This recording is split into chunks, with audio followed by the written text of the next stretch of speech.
चतुर्थ दिन में भी आज सरगरम रही विधानसभा पोलाभरम प्रकल्प प्रसंग में आज जोरदार प्रतिवाद करिसेंती कांग्रेस सदस्य एवं कांग्रेस विधायक दल नेता हंगामा करिसेंती। रिपोर्टर्स टेबुल रे चढ़ी रामचंद्र काड़ाम शून्य काल में पोलाभरम प्रसंग उठाई गृहर मध्यभाग विरोधी हट्टगोल करिसेंती। विधायक दल नेता रिपोर्टर्स टेबुल रे चढ़ी प्रतिवाद करथिबा बेले बाचस्पति माइक टाणी देइछंती विधायक तारा प्रसाद बाहिनीपति।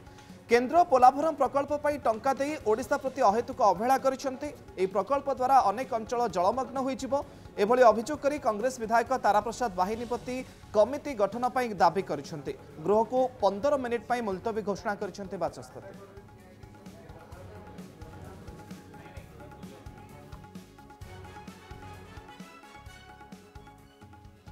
तारा प्रसाद बाहिनीपति आम सहित अच्छा गृह भितर हंगामा करुले पोलाभरम प्रसंग में ओडिशा को न्याय मिलूनी। श्रीजुक्त तारा प्रसाद बाहिनीपति आपको स्वागत करी।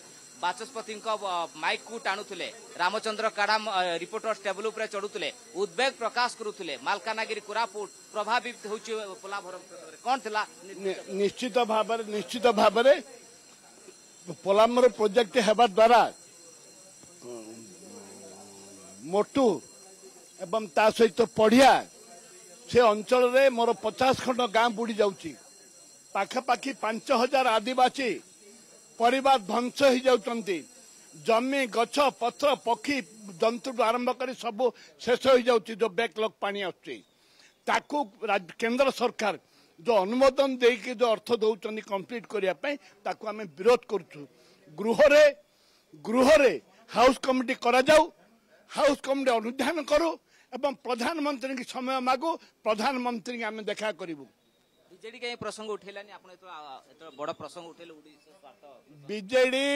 बीजेडी कांथ ऊपर बसची बिले जमती कांथ ऊपर बसबो। बीजेडी कांथ ऊपर बसची एकानी डेम केतळे सेकेंड डेम केतळे तांकर मत स्पष्ट करूनांती। जोठे मुख्यमंत्री गिरफ करो बोले तांकर दल के बाहर नांती। नवीन बाबू गिरफ कथारे बिजु जनता दल कई सपोर्ट कलेनी अरुण साहू को।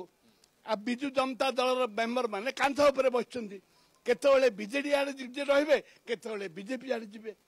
कांग्रेस पोलाभरम रे स्टिक अप रही रहबो। पोलाभरम प्रोजेक्ट रे आमे रक्त दबु केबे कंप्रोमाइज करबुनी।